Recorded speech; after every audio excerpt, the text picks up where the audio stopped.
with another episode of the Last American Podcast. Hell yeah. a lot's gone on actually this past week. It's kind of crazy. Arthur switched out of a suit to a sweater. Yeah, I'm trying to bring the collegiate part of this. You do look like a professor. You look like an accredited professor. Professor X. Yeah, speaking of insanity, we got Kamala Harris going full Soviet Union on us right now. She's trying to have price controls, which may or may not be the same type of price controls that are the Soviet era versus, because there's a big complication on, she said that she wants to go after people that are price gouging, right? Which I don't know what, but it's like, okay, so first of all, but if you look at a luxury car, like first of all, if you look, you have the exact same car and then you change the badges, and then you're charging more for the same product. And then it's like, okay, so what? Are you going to look at every single corporation's profit margin? Well, that's where shrink their profit margin. This is where the you don't really want to chase the dragon, is because when you go in the strip club, things can happen. There should be some price control there for sure. The thing about bottle service. What are you buying? Yeah, you're buying a $32 bottle of Sky Vodka. For $1,000. Yeah, which is but it's like, okay, like where does that stop? It's like, okay, you have a food, and then you're like, okay, this is, you can't increase the price, but what if the product that you're using it suddenly becomes hard to find, and then you're like, okay, now I need to pay more to source this from another location. The only way you could do that is by increasing your price. Right. So here's or shipping your product. Here's the benefit of the doubt to someone that has no idea of any of this stuff, and she just said it because someone told her to say it. If she knew what she was talking about, she would be talking about breaking up the giant conglomerations that own all food aggregation. So there's only 2 providers of chicken in America. It's like Tyson and some other one, right? And they price fix all this stuff. They're 2 monopolies working together in tangent. So they're monopolies, same with Google, right? So they're monopolizing the industry, which we had trust busting things which don't work anymore because our court system's stupid. Right? I can go on a whole episode about that. But we're talking about this. So the best version of price fixing is to go after monopolies, right? Which isn't really going after price gouging as much as is like monopoly busting or trust busting, right? Which we've done before. We broke up Bell into Bell and all the other ones. We broke up Standard Oil into Chevron, all the other. Chevron's leaving California, by the way. Yeah, so that's a whole other thing. So that's the benefit of the doubt if she knew what she was doing, but she has zero idea what she's talking about or what's going on. So she can go into another part of price fixing, which is the Soviet era, which is that she's like, okay, here's the standard for what eggs should be selling for, and then you're like, okay, so we're gonna do what we do for housing, right? Which is they can't raise it above the standard that the government arbitrarily chooses. Above what percentage of a year? The problem with that is you have to go up and down the chain, because you're like, okay, what if the chickens all die and we have less eggs? And then we had to sell them for more to make the same amount of profit. And what if the supplier? The chickens die, yeah. Yeah. What if the supplier, his prices go up because oil is like $1 million, right? Or what if their trucks all explode, or what if the grocery stores are going out of business and they start charging more money? So you have to fix all the other prices all the way to the consumer. You have to fix the gas price. You have to fix all the prices. But then it's why do you want to do it? Because then it's like okay, now you're running a business, and then they only grant you X amount of margin. Right. Why do you want to run a business? So the grocery stores have already come up on interviews and said, hey, we don't make any margin. If anyone's price fixing it, it's not us. And so literally all you're talking about for food wise, it would just be the monopolies that Unilever and all these giant corporations that have a bunch of fake brands under them. So it's just a bunch of monopolies. That's all you could be talking about. But if you're actually not talking about that, and you're actually no, eggs should be this price, period, and I'm going to arbitrarily make a rule that this costs this much, you're gonna go down. You're gonna chase that dragon forever. this is just products and not services. It starts off with products. That's how it goes. Is you go like, oh, I'm just gonna do a little bit, right? I'm just gonna do a little bump. You know, and you gotta keep going. Yeah, you know, then you're like, well, they're cheating us for clothing. And I sell market clothes. Yeah. Well, you're cheating people marketing, you know. And then we cheat people being CEO, and then it's gonna go all the way. You know, it'd be interesting. I mean, I'm not saying I support this, but I would like to see how you could do that with housing, where it's like, what would happen? Yeah. If every single house, the max you could charge for it was $250,000. Right. My friend Craig Szymanski, a great person, had this idea where he price fixed professional sports. He's like, this is the max amount you could earn, and that went for owners and employees. Like, if you were an owner, you had to donate all your profits beyond that point. And I'm like, that's an interesting idea. You know what I've always thought? The weirdest thing to me about professional sports is the fact that you're able to draft players from other areas, but then you build a team that centralizes around the city. Right. And it's like, you look at the Los Angeles Dodgers or even the Los Angeles Kings, there's not a single person that plays hockey in Los Angeles, yet alone like maybe 10% have seen a frozen lake. Right. But then somehow we outsource all these Canadians, and people from Los Angeles root for it. But it's like Los Angeles is even a good example because we have the mountains, so like someone could possibly see the snow. But what about Florida? Yeah, the lightning. Like it was just weird to me because it's I never understood professional sports, and I think it'd be a lot cooler if it was like, this is the Los Angeles Lakers. All these guys are from Los Angeles, right? And then the city was either made or broke by their team. I think we've gone so far away from that. Like, the idea of that was the Olympics, right? Even if you were playing on the Kings and you were Canadian or Finnish or whatever, Russian, you would play for the Russians. You'd play for the Finns or the Canadians. But now everyone figures out a way to weasel their way. So now people are weaseling their way with the Olympics, and now France is the most notorious. Okay, they have a French soccer team that has 3 Franks on it. Like, the rest of them are sub-Saharan Africans. Well, it's really funny because it's the biggest thing I've seen is people that are good and then they're unable to make the team. You're able to go back and play for the country your parents are from. Andy McDonald for skateboarding, amazing that he went to Skateboard Park at 50 years old. Right. But he's an American and he went for Great Britain. Yeah. Because his ancestors, right? Yeah, we know a person like that. Yeah, I know another person personally that did that.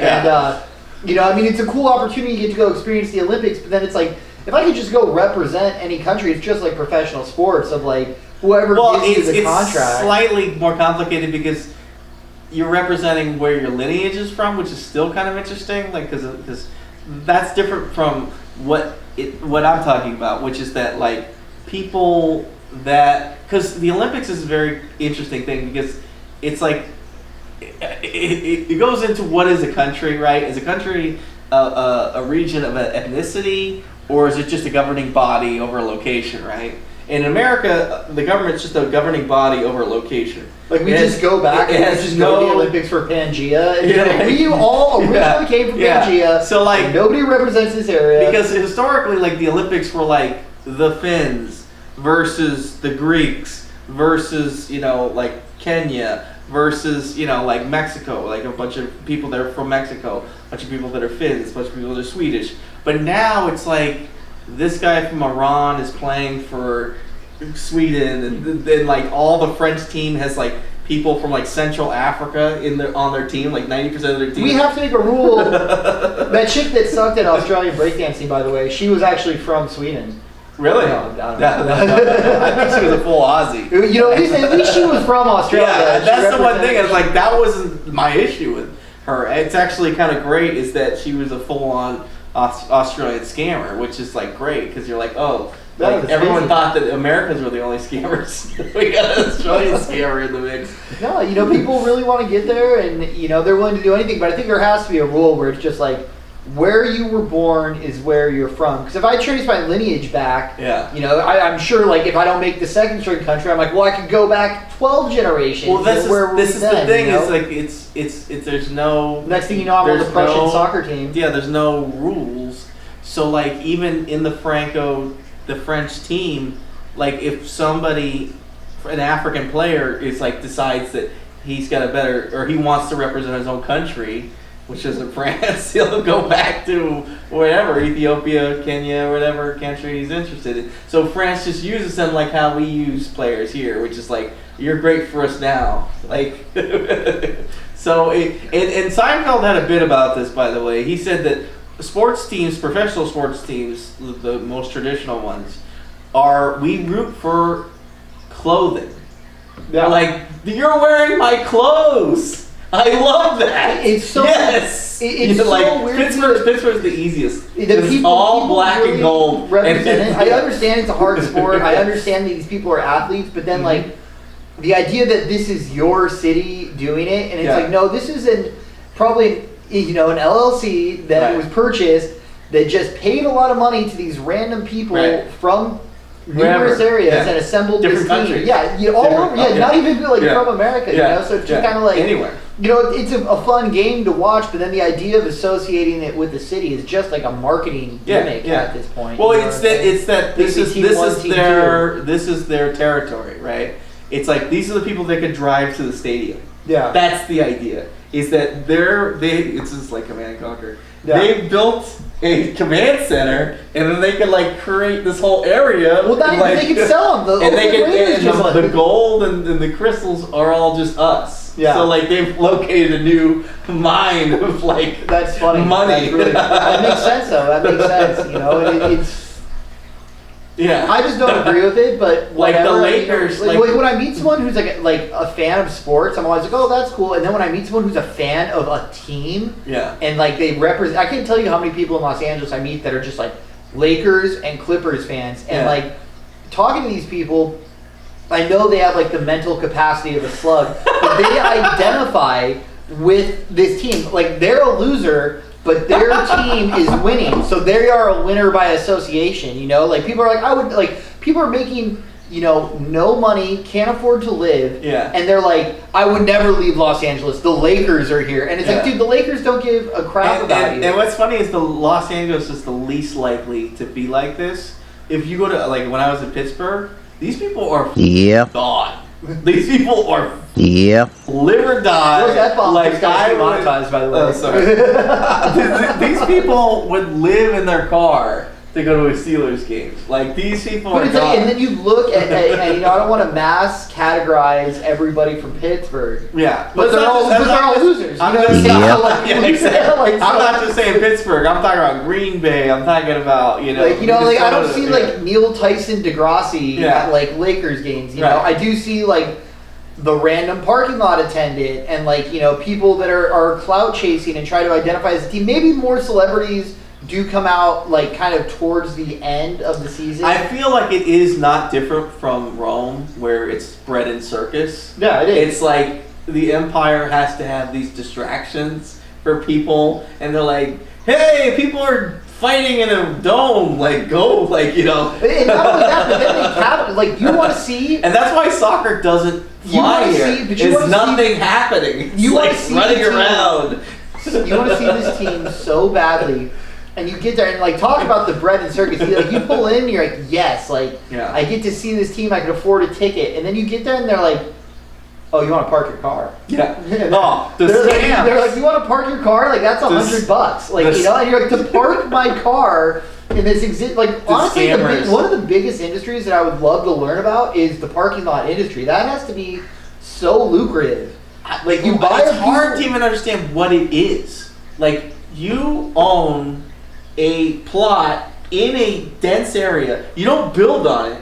You don't build anything. It's just a cemented. Dude, you're getting us demonetized. And then I'll just bleep it out. This is getting me angry. I'm like, because I've dealt with this. First of all, I've dealt with Ticketmaster, and I've dealt with these lots my whole life, going to Hollywood, going to why not pay the parking up for same deal. When I purchase parking or when I purchase a ticket to the event, Why not just charge me $50 for parking? It's laissez-faire with the car. There's no. I've never been anywhere. I'm gonna try to ride my bike to a sporting event. Good luck trying to not have your bike stolen. When you drive a car, you're on your own.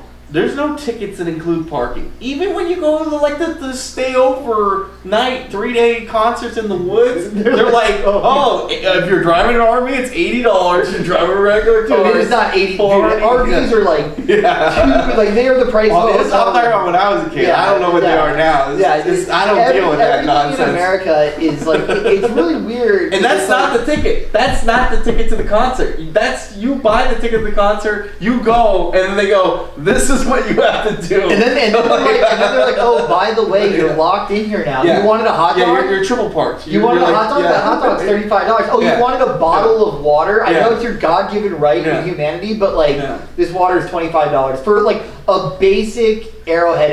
And that's one of the things that I think is so weird about capitalism is like we've hit a point where the cost of living is so high that everything you do, somebody's trying to make $1 off of you. Like, dude, even at the self-checkout at the grocery store, it asked me if I wanted to tip the robot the other day. And I was like, do I just look like I want to give money away? Like, you know what I'm saying? I bagged my own groceries, I scanned it all, and then it's like, do you want to tip? Do you want to adopt to, like, pets? And, like, usually I'll donate. And then it doesn't even give me, like, cheapest donation, $5. You know, I can't even give them my change. Like, you know, it's like $5. And then I get in my car that I pay taxes on, that I pay fuel taxes on, to drive down the street, to pay to park the car. It's a very interesting world. It's definitely out there. The Democratic convention's happening right now. It's totally turned. I haven't seen. I saw Kamala speak, and then I saw a lot of really crazy protests. You know what's funny? No, you didn't. You didn't see Kamala speak. Kamala's at the end. Oh, I just saw videos. You saw random videos of Kamala speaking. Joe Biden spoke, and his wife protesting. Joe Biden was yelling, by the way. Oh, really? He's always. Whenever he doesn't like stutter, he's yelling. That's the only way you can get through a speech is yell through it. I saw these people outside the DNC though. And they're protesting Kamala, and they're protesting Gaza. And Palestine, And it's like, who are they voting for? Like who can you vote for that's going to support these people? Like, you know, like that is the most arbitrary thing. It's a no-win situation for Palestine. Not that Palestine's such a weird dilemma because it's old. Like, we have so many newer ones. Like, we murdered 500,000 people in Iraq. We destroyed Libya. You know, we dealt with the Syrian civil war. We literally are enemies, sworn enemies with Iran. And then we're like, oh, what about Palestine? And we're like, nobody cares. Well, you know, it's funny. It's like a lot of people that clearly migrated here are very upset about Palestine. But it's like if you're so upset, a long war. You can fly back and you know, put your blood. I mean, you know, that's like this is the whole Ukraine thing. Yeah, you know. and speaking of Ukraine has been making moves on Russia, which is really unforeseen. Yeah, they went into this area which was supposed to be a autonomous zone, which is interesting. Like, Europe is crazy. There's all these like autonomous districts which are kind of inside a country, and one of them's on the border of Ukraine and Russia. And you know, it's supposed to be autonomous zone, which means that like it's self-governed, but literally Russia just runs everything. So it's a make-believe one. And then Ukraine attacked and said, "We're liberating this autonomous zone." And so I don't know what to think about that. They're like, "You're attacking Russia." I'm like, well. We go into then we go into European politics right now. I don't want to go. But just going on to international conflicts. I mean, I did not expect Ukraine and just Russian soldiers. No matter how much cash and weapons Russia throws at them, they're not motivated, and the people from Ukraine have something to fight for. And it's a trick because.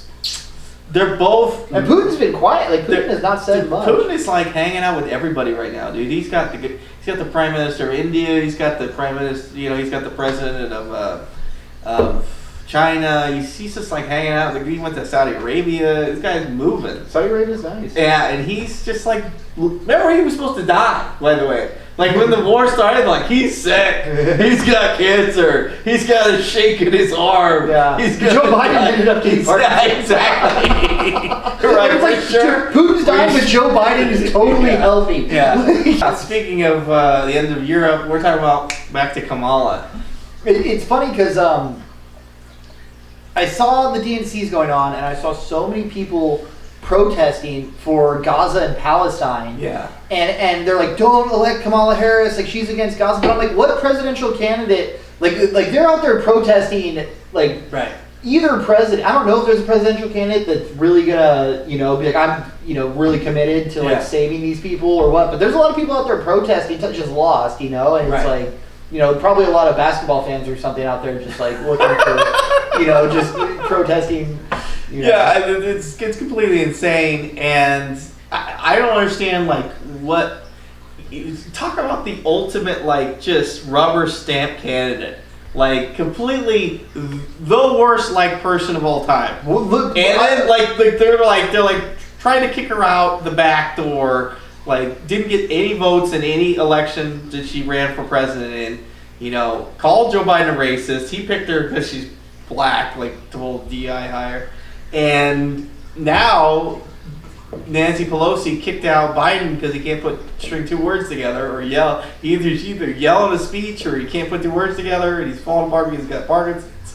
And now we got Kamala because she's like, well, I have all this money left and we can't use it if we don't use one of the people that signed up for the money, which is Joe Biden and Kamala Harris. So we're just going to take Kamala Harris and we're going to say like her. That's it. You don't get a decision in the matter.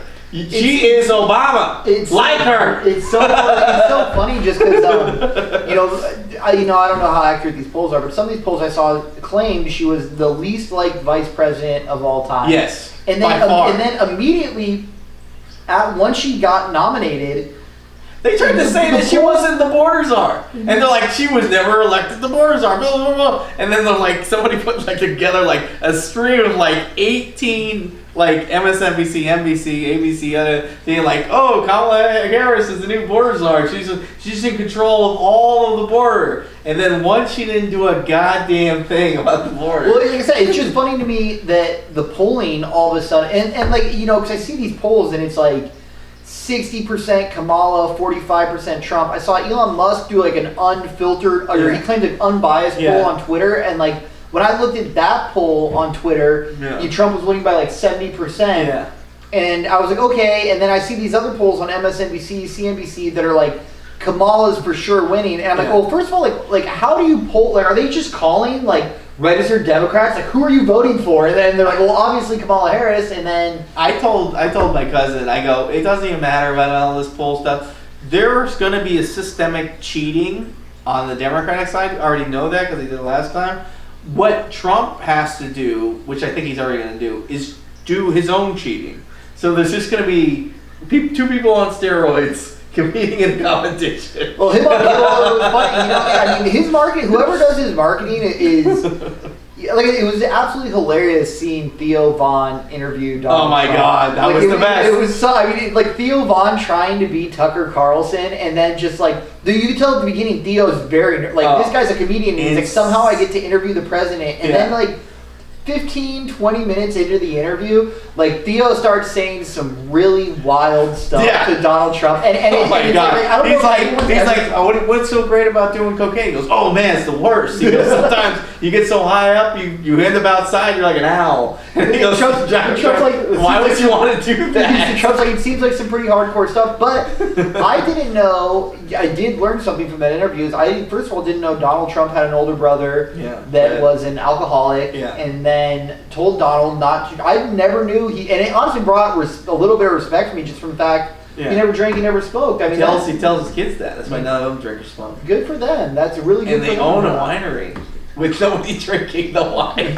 I don't know how they do it. Maybe the girls drink. I don't know, but the guys don't drink. That's really fun. That's really weird. Yeah, like I said, I learned that from you. Dude, you gotta watch the golf, dude. We should just watch the golf thing live. Dude, we both play golf a little bit. Yeah. Donald Trump plays some like wackadoodle like Billy Madison golf, and he's good. This guy is insane. I'm like, I don't understand how he's doing this like putt where like his whole procedure is so crazy, and he just hits it straight every time. His putting could do some help, but his swing is great. Like, he has got something going on. You know, he was funny because I just saw that video in the Theo Von podcast. Yeah. They show Kid Rock's brother that's missing a leg out there hitting the ball, which also, I mean, I couldn't imagine standing on one leg and trying to grab the ball. That'd be pretty difficult. It's impressive, though. Run out of time. Is that we out of time? Catch you next time. Have a good week, guys. Yeah. All right. That is it. We went long.